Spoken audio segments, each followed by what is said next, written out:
بسم اللہ الرحمن الرحیم السلام علیکم ورحمۃ اللہ وبرکاتہ۔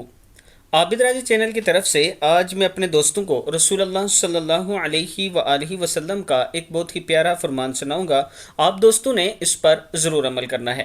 آپ صلی اللہ علیہ وآلہ وسلم نے ارشاد فرمایا، حضرت ابو ہریرہ رضی اللہ تعالیٰ عنہ فرماتے ہیں کہ نبی اکرم صلی اللہ علیہ وآلہ وسلم نے فرمایا، مومن جب کوئی گناہ کرتا ہے تو اس کے دل پر ایک سیاہ نشان بن جاتا ہے، پھر اگر وہ توبہ کر لے اور گناہ سے ہٹ جائے اور استغفار کرے تو اس کا دل صاف ہو جاتا ہے، لیکن اگر وہ زیادہ گناہ کرے تو یہ نشان بڑھتا جاتا ہے، یہاں تک کہ اس کے پورے دل کو اپنی لپیٹ میں لے لیتا ہے، اور یہی وہ زنگ ہے جس کا ذکر اللہ تعالیٰ نے اپنی کتاب قرآن مجید میں فرمایا ہے۔